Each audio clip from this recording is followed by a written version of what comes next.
They want the mythical climb to be won by what's quickly becoming the mythical man. But he wants them out the way. You can see the hand there, the gestures. Here I come. And he's at 20 seconds now. He will soon see them up the road. And here through this arch, he does see them. Tadej Pogačar makes visual contact with 4 kilometres still to ride.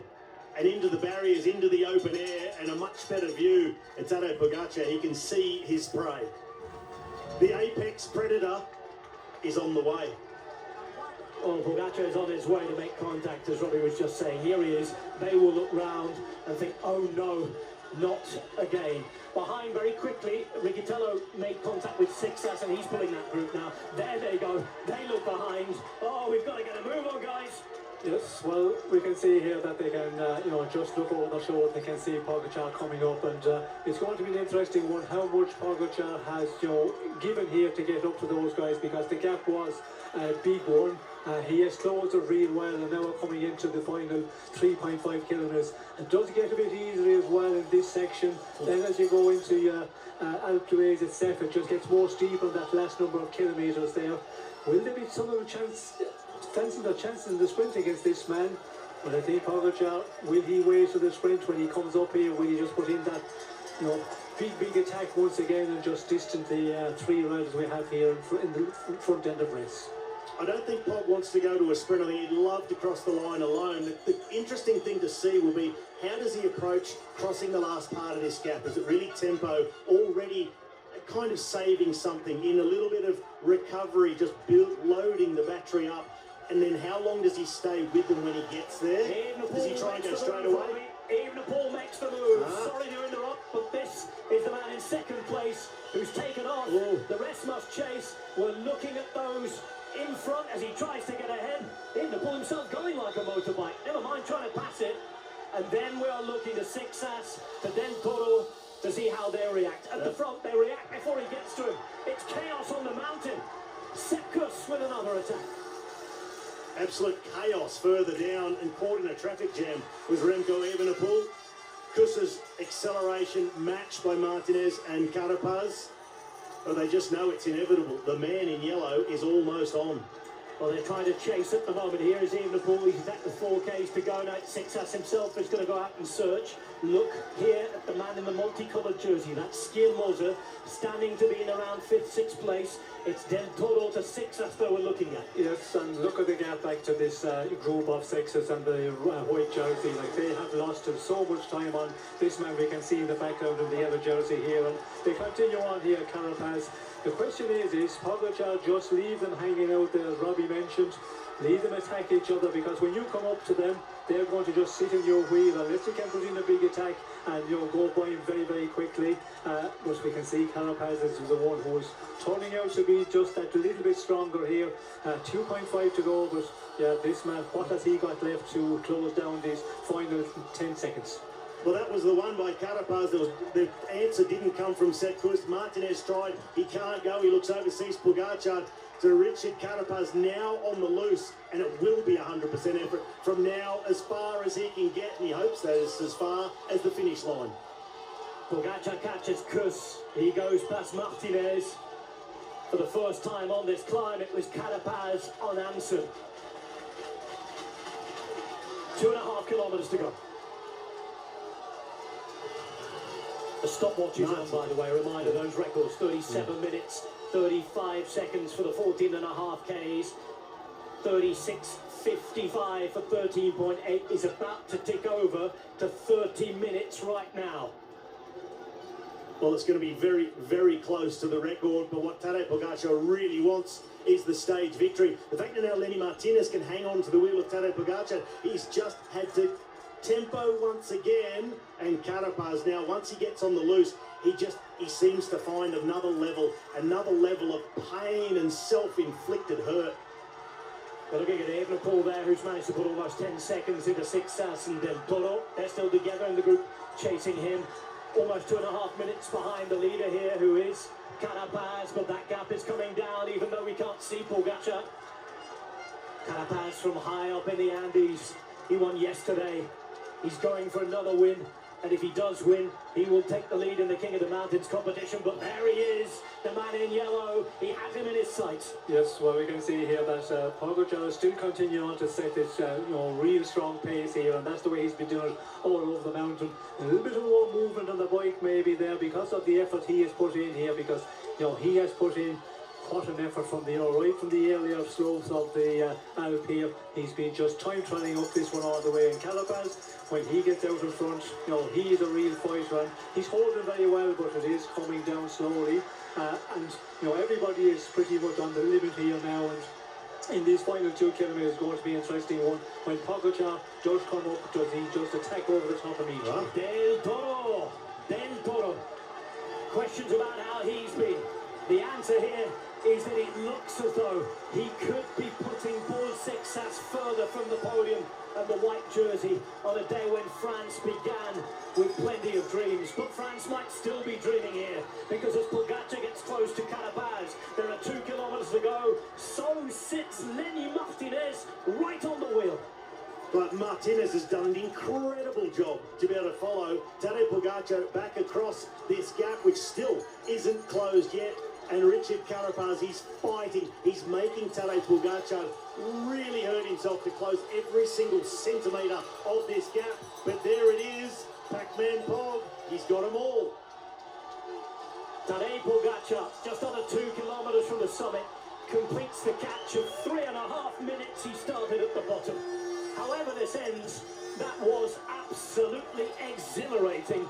And now the games begin for the stage win, and a chance as they come through town here to add their name to the most famous roll of honour in mountain climbing. Yes, and we can see Carapaz is continuing on to make a nice pace here at the front, and that suits Tadej, because he just needs that little bit of a rest point after just making this effort here. And it's going to be an interesting one as we go to the line. Pogačar goes here. Tadej Pogačar with the attack. Tadej Pogačar moves, and at the minute he can't distance them, and that is a change to usual advertised programming. Carapaz on the wheel, Martinez in third. It's a real competition this. They've gone through the named and celebrated corners. Each bend, every metre lined with history. They're in the town now. The fans are here, and they're getting the show they wanted. One of the most celebrated and storied of ascents is getting one of the best chapters in its history. Well, Tadej Pogačar coming out of the tunnel knew it was the right moment to go. Little steep kicker, had a go at making that acceleration. Quickly looked over, said it's just not for now, not with that gap he's had to close. And it's going to be an intriguing battle between these three if it does indeed become a sprint to the line. I wonder if Pogačar's got one more in him to see if he can offload. 1 kilometre to go on Alpe d'Huez. Tadej Pogačar with Carapaz, with Martinez shown, and he can't yet shake them.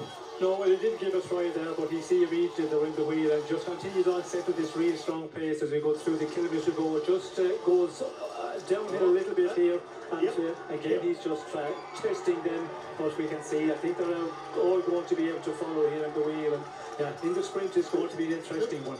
Opening. Now the gap, 800 metres. Tadej Pogačar knowing now that every pedal stroke takes him closer to a place in history. He doubles down, he grits his teeth, the most incredible ascent, rapid time, and another great story about to be added to a legend. Alpe d'Huez, Tour de France, and Tadej Pogačar is going to conquer it. Now he's not just winning stages, he is reshaping the record books. Pogačar had to win here. It was written in the stars. Destined to do it on the most legendary of mountains. It's not just the fact he's going to do it, it's the way in which he has done it today. The questions about illness, will his team be strong enough? A break getting almost 5 minutes, a 3.5 minute gap closed from bottom to top. Tadej Pogačar collecting monument climbs. Here he is in the yellow jersey. And now, just 3 days from joining the 5-time Winners' Club, Tadej Pogačar is here to cement his name on the Roll of Honour of the mighty Alpe d'Huez. It's Pogačar on Alpe d'Huez. It is the fastest ever ascent, and Tadej Pogačar seals it with a fairy tale, Hollywood-style script win.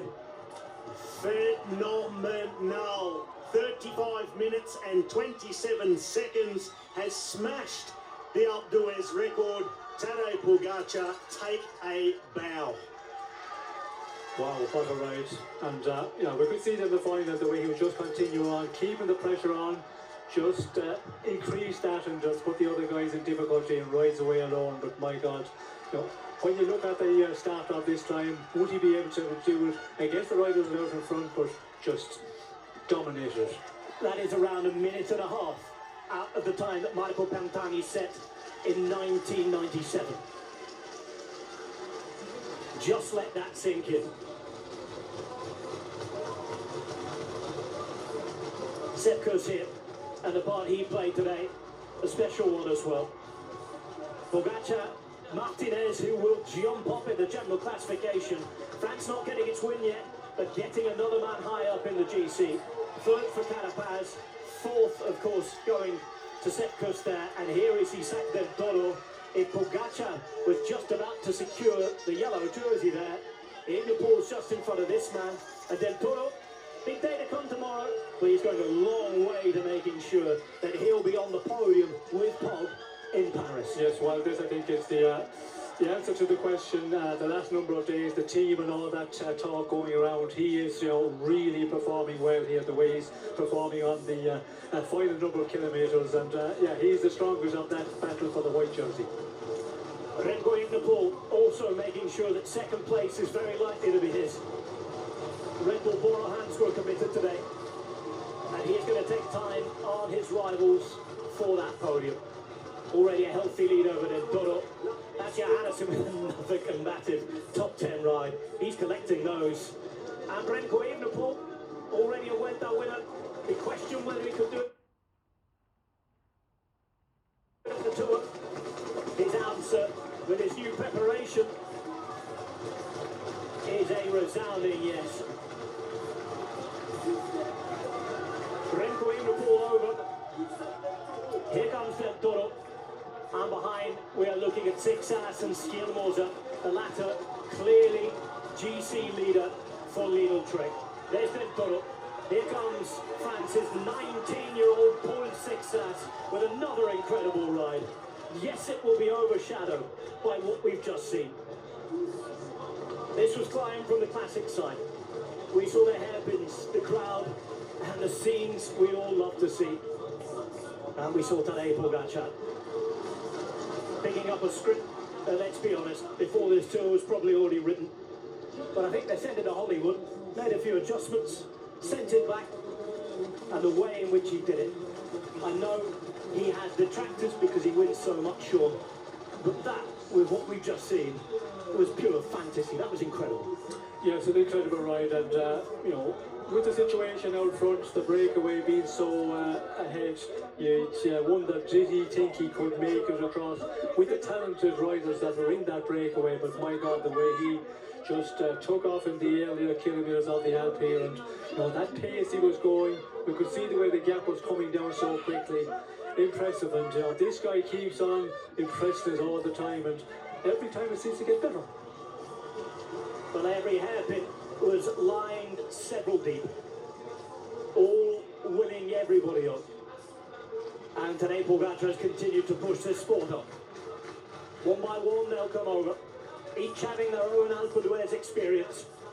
Tomorrow they'll do it again, but from the other side. But those 21 hairpins, the latest story, possibly its greatest. Tadej Pogačar and Alpe d'Huez now go together in the record books.